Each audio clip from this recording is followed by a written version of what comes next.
My name is Billy C for Twinstiq.com, and this is our review of Kaiju-A-Gogo, a new indie game from Kerberos Productions Inc, developer of Sword of the Stars: The Pit. The best way to describe Kaiju-A-Gogo is SimCity, but you play as the monster destroying it. Technically, you play as the mad scientist who builds the kaiju and unleashes it upon an unsuspecting world, but you'll mostly be controlling your giant monster. To start out, you'll send your kaiju out to dozens of cities around the world, each with a tier ranking the difficulty that you'll encounter if you attack it. When you do attack the city, which will be most of the time you spend in the game, you'll be confronted with a unique grouping of buildings and foliage for each different city. Attack a spot in Africa and you'll mostly see sand and small buildings, but if you attack New York, you'll be forced to smash your way through skyscrapers and docks. Different types of buildings will drop different resources when they're destroyed, so you'll need to learn which buildings harbor the resources you need if you hope to be as efficient as possible.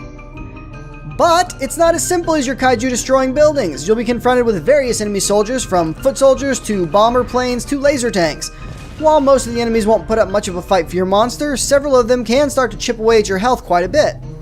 In addition, eventually you'll encounter tougher and tougher enemies. They will take you down without much trouble. As such, you'll need to train your kaiju, giving him new passive abilities and active abilities that you can call on not only to destroy enemy units, but also to help you demolish the cities that you do attack. Your monster will also increase in size as you pump him full of abilities. At the start of the game, it might take you a swipe or two to destroy a home, but by the end you'll be walking over most of them without pausing at all. Cities also burn with satisfying infernos, spreading through foliage and buildings alike, and you'll reap the rewards as they do. That's if you make it to the city, as once you've done enough damage, the governments of the world will start sending out military patrols to intercept your kaiju. Luckily, you can run from the patrol right back to your base, or you can run past the patrol and go on to the city you were attacking, or alternately, you can destroy it outright, removing it from the map entirely. The end goal of the game is to conquer the majority of the world. To take over a city, you must destroy it until the local population has a morale under 40%, at which point there's a chance for them to surrender to your mad rule. This means you can no longer attack the city for resources, sadly, but you will get that city's net income every month for the rest of the game. You start with an island lair that you use different resources to build up, adding power plants, research stations, training lairs, and more. Certain buildings will produce specific resources, but it will also consume a certain amount of resources each month. Your goal is to balance the production and consumption while sending out your kaiju to replenish your resources as needed. Eventually, you'll want to build your base defenses as well, since in the later game your lair can be discovered and attacked, and if you're not prepared long before it happens, you could easily lose the game. Or you could find that you've destroyed all of the land-based enemies before having your kaiju killed by the ships that are attacking your city. In such a case, you may get stuck, like me, in a never-ending cycle where the enemies can't destroy your buildings, but you've got no kaiju to attack them either. That brings us to some of the game's problems, and it does have a fair few. Firstly, I want to talk about something subjective, but it really turned me off at first. The look of the game's resources. I know it seems like a little thing to nitpick, but they seem like an iOS money grabber game. When you destroy the buildings, they pop out and look completely out of place with the landscape. Easily recognizable, sure, but out of place nonetheless.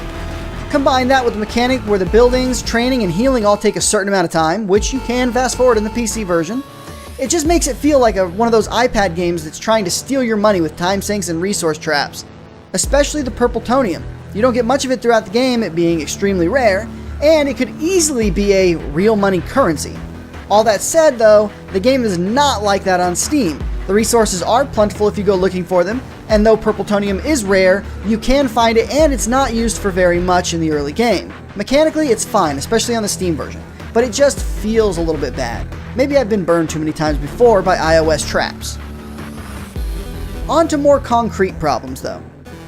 Tutorials seem to appear out of nowhere, telling you things that would have been useful 5 hours ago but are utterly useless now. Tutorials also seem to repopulate, so you'll be seeing the same one every time you start up the game. In addition, there are supposed to be 3 kaiju to pick from in the game, but only 1 has been released as of this review. Enemies can get stuck on buildings, and they will do so a lot of the time, making destroying cities much easier than it really should be. Boats can also sail through land, while the infantry can walk on water, and the aforementioned base attacks can cause no-win scenarios if you're unlucky. You also can't access the menu while you're attacking a map or defending your base, so you can't exit the game gracefully or save if you're in the middle of a city or base attack.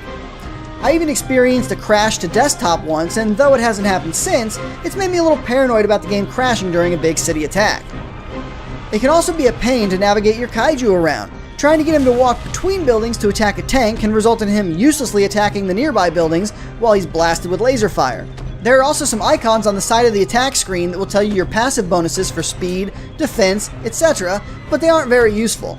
After all, you can tell if you've got a speed boost because you'll be moving faster and you'll probably be lighting the ground on fire with every step. You can also tell if you've got a defensive bonus active, as you'll see it visibly on your kaiju. Not to mention, these icons are never explained to you, and I actually had to ask on the forums to figure out what they were for. Another small issue with the game is that it's a bit inconsistent.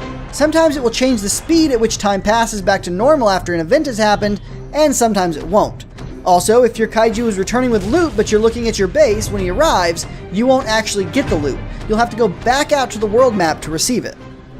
Overall, I had a lot of fun with the game, and Kerberos Productions is constantly patching it and adding in new buildings and features. I'm giving Kaiju-A-Gogo 3.5 stars, potentially changing it to a 4-star review if they continue patching and release the other 2 monsters down the road. What Kerberos Productions have created may be a bit buggy and undercooked at times, but it's still amazingly fun, and I can't recommend it enough. I can't believe Maxis gave us Simcopter and not Kaiju-A-Gogo all those years ago.